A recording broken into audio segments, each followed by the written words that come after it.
Hi there, scholars. Welcome to this week's art lessons. Today is Monday, and today we're going to be doing part one of a two-part lesson that I like to call Selfie Portraits.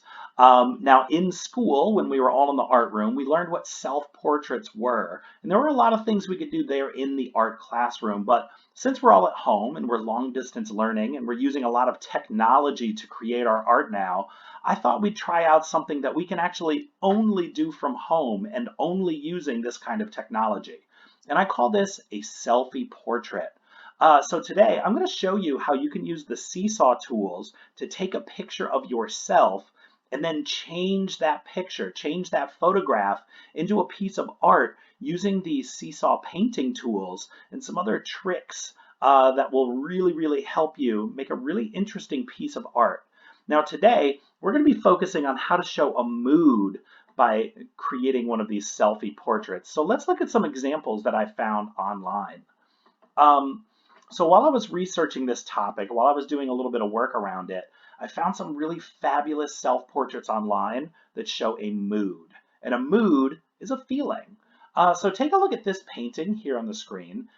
When you look at this picture, what emotion do you get? What feeling do you think that this artist is feeling right now?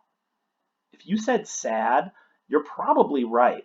I can tell by looking at this picture, she definitely has some clues that she's sad. And when we're looking for mood, when we're looking for a feeling, the first thing we look for is what is your face doing? What is your facial expression? We can see here her eyebrows are turned up, her mouth is definitely not smiling, and she, just kind of looks sad. Her facial expression is very sad.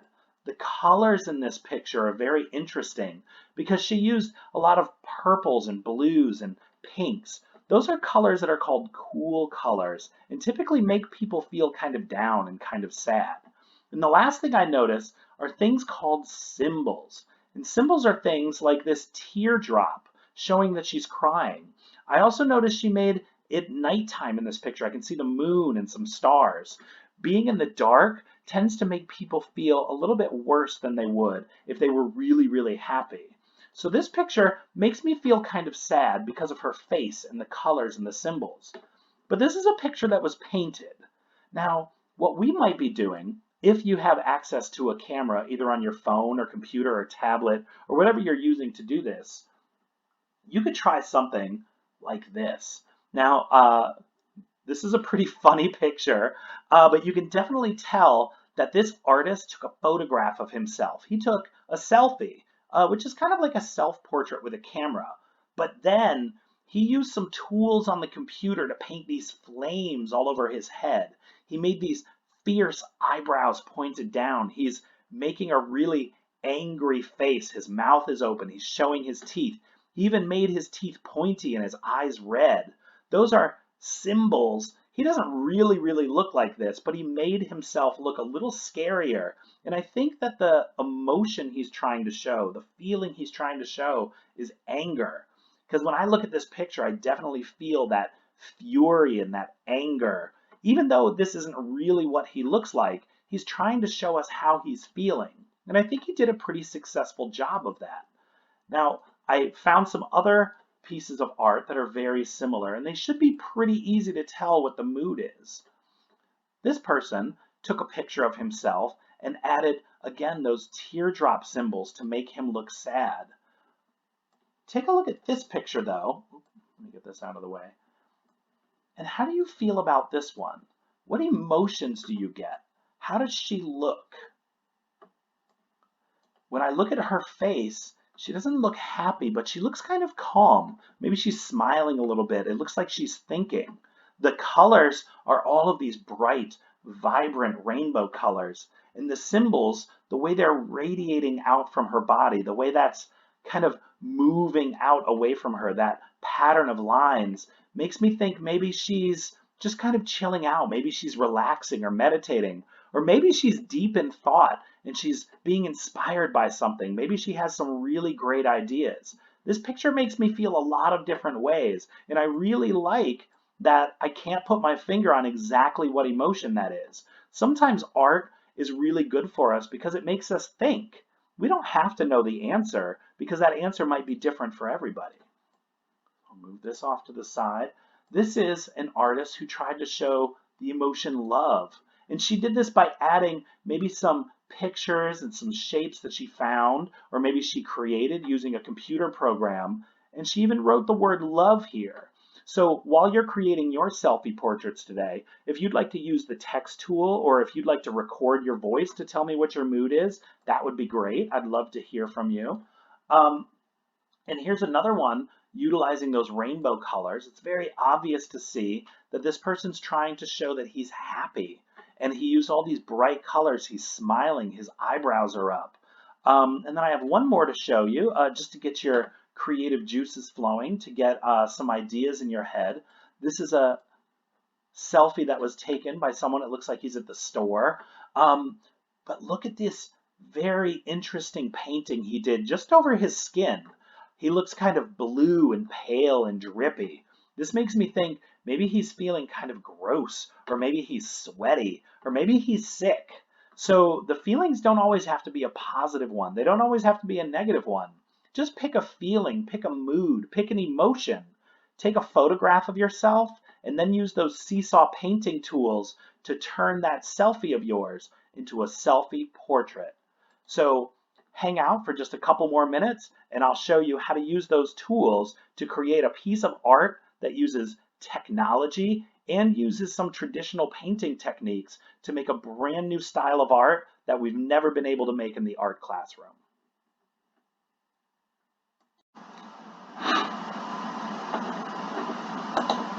All right, scholars. So here's how you can do your selfie portrait. Now, if you have a camera on your laptop or your tablet or your phone, whatever it is you're doing this work on, when you click on the assignment, you can choose photo. You can actually take a picture of yourself and then draw on top of it. That would be the best way for you to do this. If you don't have a camera for some reason, that's totally fine. You can go straight to drawing. You can draw a self-portrait of yourself. You can add those details to show your mood, those symbols, your facial expression. You can use colors. And then you could actually type on top of it or record your voice to show me what it is that you're trying to show. I'm actually going to take a picture of myself. So I'm going to click on that photo icon. I'm going to fix my hair real quick. Oh, there I am. It's good to see everybody. You can see here, this is the spare room in my house. It's painted like Star Wars because I love Star Wars. So I'm going to try to look directly at the camera and I'm going to click this little photo icon down at the bottom. Now the mood that I want to show today is I want to show that I'm sleepy because I'm definitely feeling sleepy. That's a great feeling to feel. So I'm going to get in a good spot. I want to center my body, center my head. I want to look right at the camera and then I want to look kind of sleepy. So I'm going to make that face.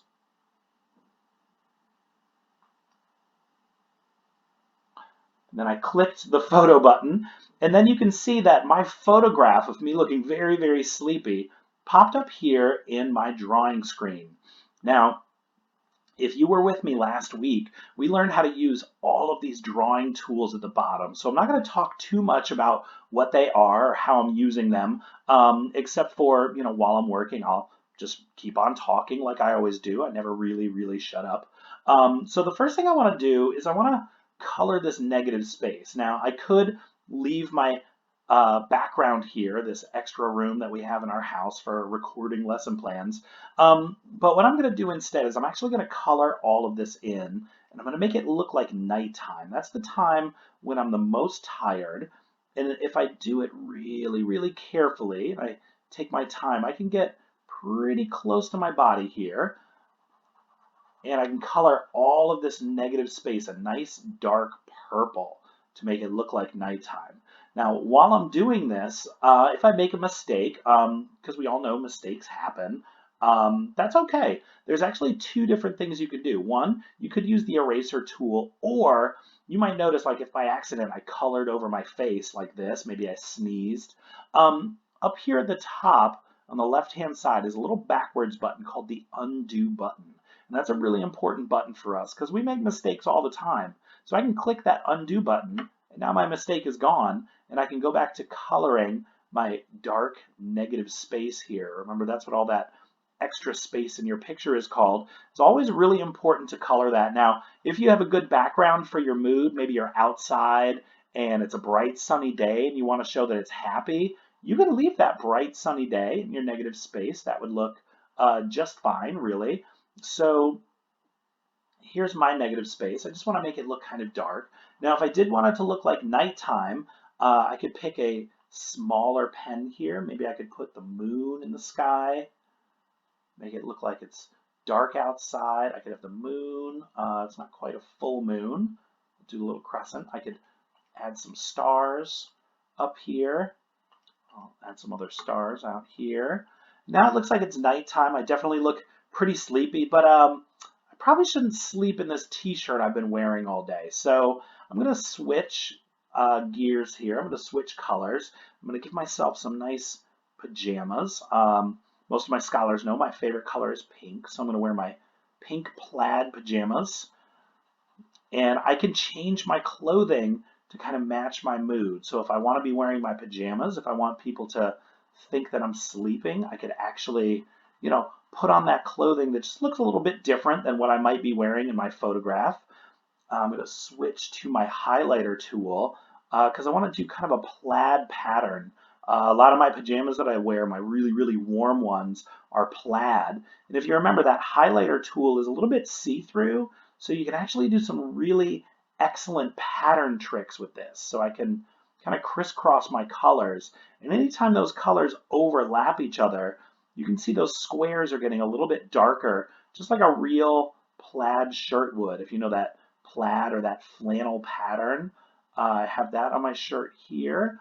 Then I can even switch it to a slightly different color just to make that pattern a little bit more interesting. I want it to look just like my pink plaid pajamas that I wear when I'm feeling especially sleepy and I want to get a really good night's sleep. I want to wear my most comfortable pajamas. Now this is pretty good.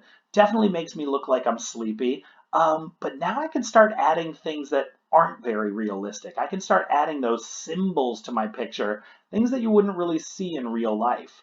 One thing that I see a lot of times in comics and cartoons are those Z's. When someone is sleeping, sometimes you see those Z's behind them. That always makes me think of that sound of someone snoring, like. And I think those Z's, I'm going to do them in kind of a pattern going all the way around my head like this, almost like a little rainbow of snoring sounds. Definitely makes me look a little sleepier. Another thing I see in cartoons, or another thing that I think of, is when people are trying to get to sleep sometimes, people used to say they were counting sheep. So I could actually have maybe some little sheep jumping over my head as I'm counting them, trying to get to sleep. I'm going to start with my white, and then I'll switch to black to make those little sheep shapes jumping over my head. And even though that doesn't really happen in real life, when you're falling asleep in real life, you don't have sheep flying over your head, thank goodness. Our bedrooms would be a mess. But this definitely gives the impression of sleepy. And I think anyone who looked at this picture would say, oh my gosh, Mr. Shaw needs a nap. And that's really what you want to happen in your selfie portrait. If someone can look at it and tell what your mood is, if it's happy or sad or angry or bored or sleepy or sick, they should be able to tell right away. But if you want, you could also use this typing tool and you could type the word for your feeling. My feeling is sleepy. So I'm going to type the word sleepy, and then I'm just going to try to move this box away from my head. Gotta wait for my icon to change to those 4 little arrows. That means you can move it around a little bit. And I'm just going to put it down here so it's out of the way. I don't want to block my face, but I'm definitely looking very, very sleepy in this picture. So I can't wait to see what moods and what feelings you'll show me with your selfie portraits this week. See you next time.